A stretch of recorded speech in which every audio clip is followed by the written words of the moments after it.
አመሰግናለሁ ብሎ ስላገኘሁ። እኔ ኢትዮጵያዊ ነኝ። በብሔር በቋንቋ የኦሮሞ ቤተሰብ ተወላጅ ነኝ።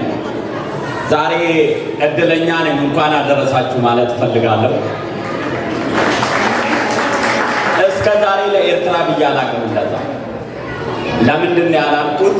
እኔ ወታደር ነበር። በኢትዮ ኤርትራ ጦርነት ኤርትራን ወግቻለሁ። እናንተም ወቅታችሁኛል። እኔም ገድያለሁ፣ እናንተም ገላችሁኛል። የዚህን ያህል ጊዜ ድረስ ኤርትራ ላይ ቂም አስሬ ነበረ። ለምን ተማሪቼ ኤርትራ 1 ዓመት ታስሬያለሁ። በባድሜ ጦርነት ናቅፋ ታስሬያለሁ፣ ባጤ ታስሬያለሁ፣ ድግድግታ ታስሬያለሁ፣ አፋቤት ታስሬያለሁ። ኤርትራኖች አገራችሁን ወዳችሁ ስለወጋችሁ ደስ ብሎኛል። እኔም አገሬን ወድጄ ወግቻችኋል። ሀገሩን የሚወድ ሰው ጀግና ነው፣ ሲገልም ሲሞት። ዛሬስ ለምን መጣሁ እዚህ? ዛሬ የመጣሁበት ዋነኛው ምክንያት ወንድሜ አብርሃም ነው የጠራኝ። ደስ ብሎኝ ነው የመጣሁት። ለምንድን ነው የመጣሁት?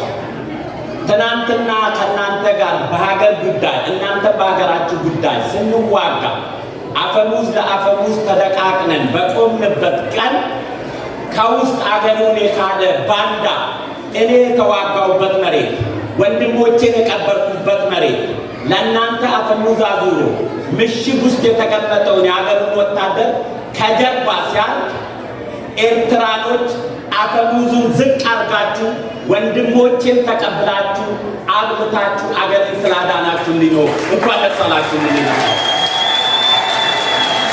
ምክንያቱም አገር ሁሉም ብሔራዊ ጥቅሙን ነው የሚጠብቀው። ሁሉም ለሀገሩ ነው የሚሞተው። ወታደር ቂም የለውም። ቂሙ አገሩ ስትነካበት ብቻ ነው። አገሩን የሚደግፍ ጠላት የሆነ ሲመጣ ወዳጅ ነው የሚሆነው። ስለዚህ ኤርትራኖች ለኢትዮጵያ የክፉ ቀን ነበረ። በዚህ አጋጣሚ ፕሬዝዳንት ኢሳያስ አፈወርቂን ታንኪው ማለት እፈልጋለሁ። ምክንያቱም እኔ እሱን ልወጋ አፈሙዝ አዙሬ ወንድሞቼ 80 በጦረና በባድሜ በሽላሎ በመቱት ሬሳቸው ላይ ቁጭ ብሎ ድንበራቸውን የሚጠብቁ ወታደር ወንድሞቼን ከጀርባ ያረደው የራሳችን ባንዳ ነው። ያንን አፈሙዝ ይዘን ወደ እናንተ ልንተኩስ ስንል ሀገርና ሕዝብ አልተጣላም። ኢትዮጵያ ስትፈርስ ዝም ብለን አናይም ብላችሁ ቂም ሳትቋጥሩ ከጎናችን ቆማችሁ ስለታደጋችሁ አሁንም እንኳን አደረሳችሁ። ኤርትራ ለዘላለም ትኖራለች። ምክንያቱም አሁን ከልቤ ነው እውቅና የሰጠው፣ አሁን ከአንጀቴ ነው እውቅና የሰጠው። ከውስጤ ያ የተገረፍኩበት እሾክ የወጋኝ የተታኮስኩት በሙሉ ከውስጤ ወጥቷል። ለምን? እናንተን የወጋሁት ለሀገሬ ስል ነው። ጠልቻችሁ አይደለም። እናንተን የወጋችሁ ለሀገራችሁ ስትሉ ነው። አገሩን ብሔራዊ ጥቅም የሚጠብቅ የትኛውም ሀገር ዜጋ ጀግና ነው። ግን ዘላለማዊ ጠላት የለም በሁለት ሀገሮች መካከል። ጣሊያን ትናንትና ወጥታን ነበር፣ ዛሬ አባይ ግድብን ትገድብልናለች።